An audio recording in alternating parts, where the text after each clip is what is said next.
So now I would like to introduce to the stage Mr. Antonio Tajani, who is European Commission Vice President, of course, and Commissioner for Industry and Entrepreneurship.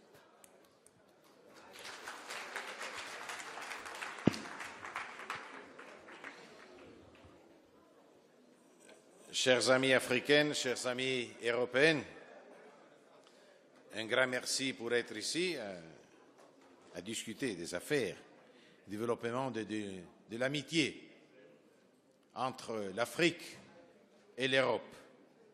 Comme je l'ai dit plusieurs fois à mes compatriotes européens, il faut regarder à l'Afrique avec les lunettes africaines. Je me suis engagé dans ce domaine quand j'étais commissaire au transport. Nous avons organisé avec l'Union africaine un grand sommet dans la ville de Naples pour renforcer le lien entre les réseaux de transport européens et les réseaux de transport africains. Maintenant que je suis commissaire à l'industrie, je veux aller de l'avant dans la même direction, donc essayer de renforcer les liens entre l'Europe et l'Afrique. Les forums des affaires jouent un rôle majeur dans nos relations avec l'Afrique et après notre réunion précédente tenue à Tripoli en 2010, il est essentiel qu'ensemble, aujourd'hui, nous donnions de nouvelles impulsions. Je souhaite que ces forums nous permettent des discussions fructueuses sur nos préoccupations d'entrepreneurs opérant en Afrique. L'Afrique va de l'avant. Les profondes mutations observées en Afrique du Nord ont des répercussions sur le monde arabe tout proche, mais aussi sur l'Afrique subsaharienne. L'Afrique subsaharienne représente la part la plus importante, un tiers, des 50 économies du monde ayant le plus amélioré l'environnement réglementaire des entreprises depuis 2005. L'Afrique propose aujourd'hui les retours sur les investissements les plus élevés en valeur corrigée des facteurs de risque. La crise économique a fait apparaître l'importance vitale que revêt une chaîne de valorisation industrielle forte, concurrentielle et diversifiée pour la compétitivité et les potentiels de création d'emplois de l'Union européenne. La grande partie de la croissance mondiale dans les années à venir sera dans les pays émergents, y inclus dans les nombreux pays africains. C'est un potentiel énorme pour nos entreprises. De même, nos marchés sont primordiaux pour les entreprises africaines, asiatiques ou de l'Amérique latine. C'est la raison pour laquelle j'ai créé les missions européennes pour la croissance, en visitant des pays partenaires avec des entrepreneurs ainsi qu'en attirant des entrepreneurs des pays partenaires vers l'Europe. Je suis allé en Égypte, au Maroc, en Tunisie, pour faire passer un message. Je veux renforcer la confiance de l'Afrique vers l'Europe et de l'Europe vers l'Afrique. L'Union européenne et l'Afrique partagent les mêmes valeurs en raison de sa proximité géographique et de son potentiel de croissance. L'Afrique est un marché prioritaire naturel pour les entreprises européennes. Dans les prochaines années, l'Afrique subsaharienne va devenir la deuxième région du monde en termes de rythme de croissance. Et la classe moyenne émergente de plus de 300 millions d'Africains représente une chance unique pour l'Europe. Au cours de la dernière décennie, les revenus réels par habitant ont augmenté de plus de 30%, en particulier grâce aux investissements directs étrangers, qui sont passés de 9 milliards de dollars en 2000 à 50 milliards de dollars en 2012. Cette performance économique ne s'explique pas seulement par l'exploitation des ressources naturelles, même si cette activité est importante. Nos discussions ont révélé que l'Union africaine ainsi que l'Union européenne reconnaissent le rôle primordial que joue la gestion durable des matières premières. notamment dans la transformation de la richesse des ressources minérales en croissance économique et en développement. Une conférence de haut niveau s'est tenue à Bruxelles en janvier 2012 qui a créé un plan politique sur nos 3 secteurs de coopération: la gouvernance, l'investissement, les infrastructures, ainsi que la connaissance et les compétences en géologie. Nous devrions également coopérer sur les questions relatives à la responsabilité sociale des entreprises européennes concernant les matières premières provenant des régions conflictuelles. Dans ce contexte, je salue aussi le Centre de développement africain des minéraux qui constitue une initiative majeure à l'échelle du continent africain. L'industrie est au cœur de l'Europe et elle est indispensable pour relever les défis actuels et futurs qui se présentent à notre société. La stratégie Europe 2020 vise en substance à une croissance intelligente, inclusive et durable. Dans le domaine du développement, nous voulons faire en sorte que notre politique fasse reculer la pauvreté autant que possible. Nous devons non seulement encourager une bonne gouvernance démocratique, mais aussi redoubler d'efforts pour favoriser une croissance inclusive et durable dans les pays partenaires. En Afrique, la croissance est stimulée par l'industrialisation et par un développement des secteurs économiques clés tels que la vente de grosses et au détail, la construction, les télécommunications ou les systèmes bancaires. Les liens sont étroits entre la capacité de production industrielle, la croissance économique et les niveaux de développement.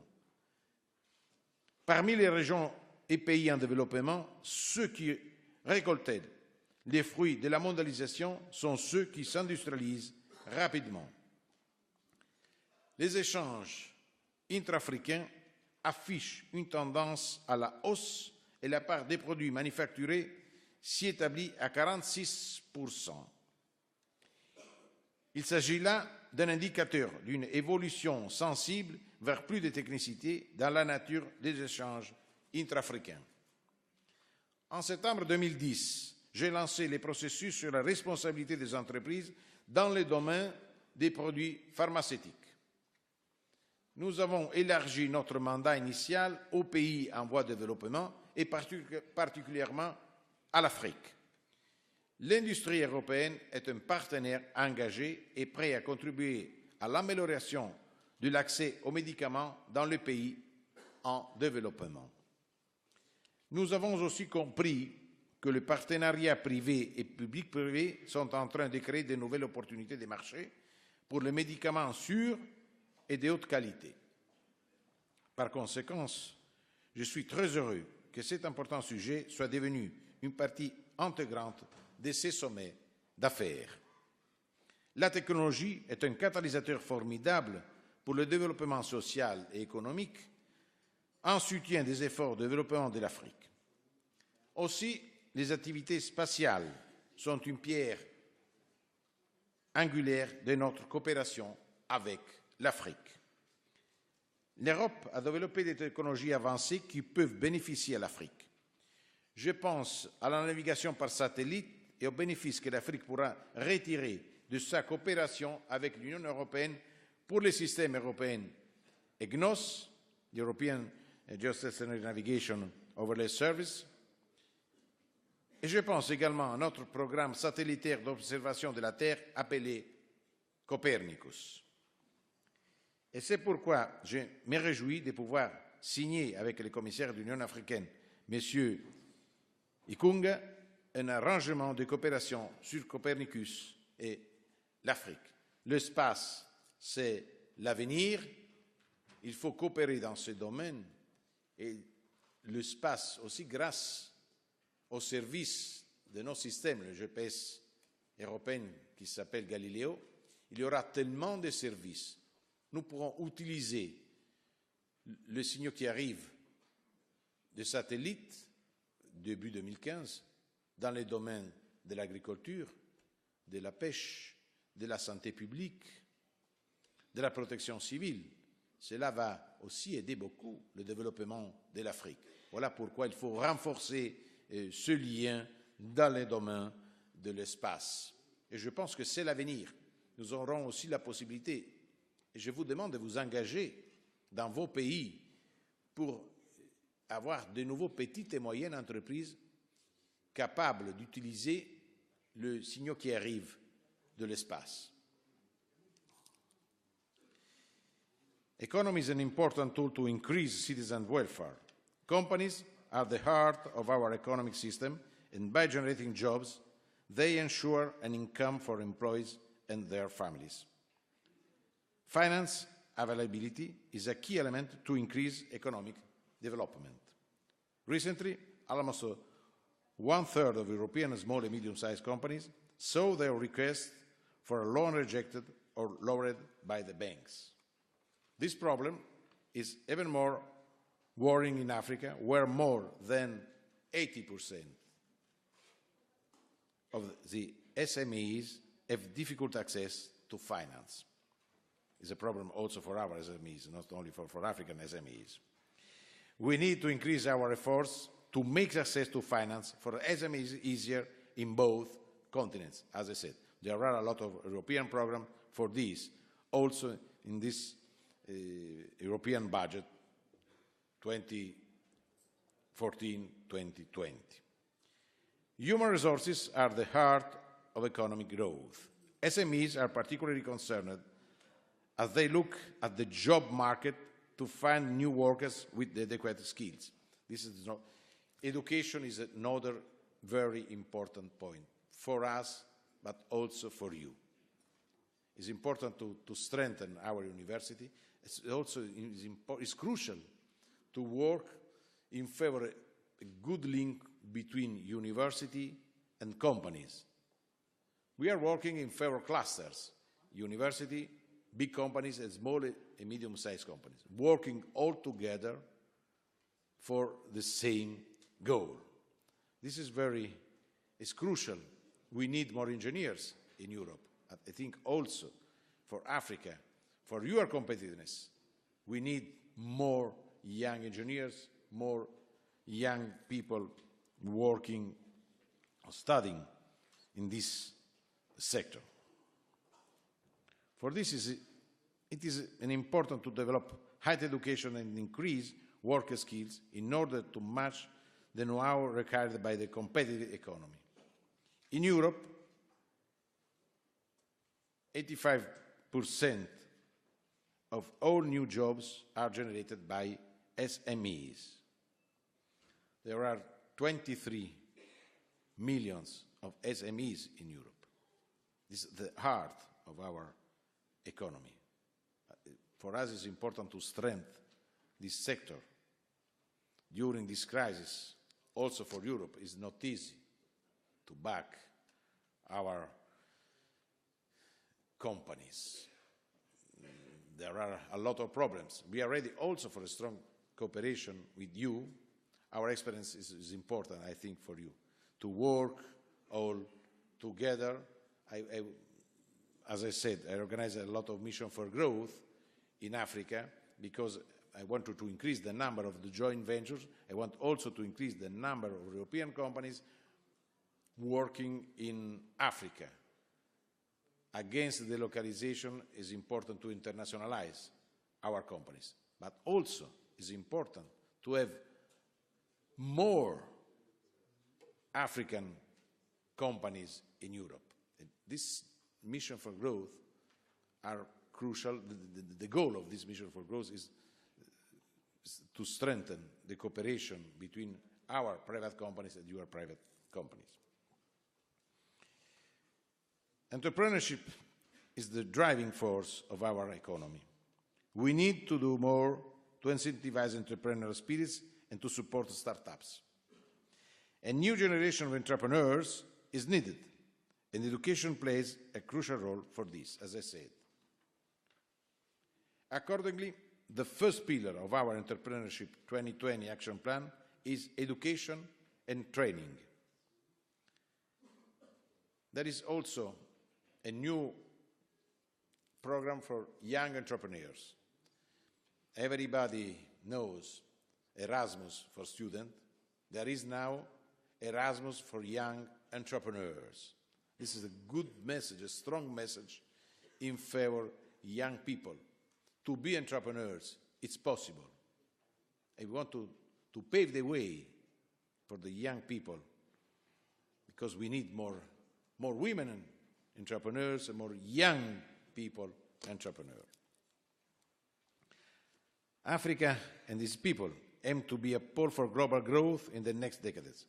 I strongly support this aspiration. To achieve it, it is necessary to boost agricultural production, help small businesses, provide higher education as well as encourage private initiatives, improve the business environment, and address gender and regional disparities. Intensifying our cooperation is necessary to tackle common challenges. Together, we need to provide an answer to rising food prices. This is another important problem for you, but also for us. Together, we must seize new opportunities for cooperation in promising areas such as science, technology, sustainable energies, or transcontinental networks. I am optimistic. La crise a fait des dommages en Europe. Nous avons des blessures. Le chômage augmente. Mais la seule solution pour gagner ce défi contre la crise, c'est la nouvelle politique industrielle. Nous l'avons appelée la renaissance industrielle. Bien sûr, une industrie moderne, compétitive. Mais nous ne pouvons pas demander seulement des sacrifices à nos concitoyens, il faut aussi travailler pour la croissance. Et nous voulons et nous pouvons le faire avec nos amis, pas seulement les amis de la Chine, mais aussi avec nos amis de l'Afrique. L'Afrique est le continent le plus proche. Voilà pourquoi je pense qu'il faut renforcer ces liens. J'ai travaillé beaucoup dans cette direction, comme je l'ai dit, soit quand j'étais commissaire au transport, et je le fais aussi aujourd'hui en tant que commissaire à l'industrie, à l'entreprise, à l'espace et aussi au tourisme. Il faut développer aussi l'industrie touristique en Afrique. L'Afrique est un pays fantastique, pas seulement le Nord. Il y a la possibilité aussi d'augmenter la présence touristique. Voilà pourquoi il faut ensemble travailler. Nous sommes disponibles à vous donner tous nos savoir-faire, soit dans le domaine de l'espace, soit dans le domaine du tourisme. Donc, chers amis, il faut aller de l'avant.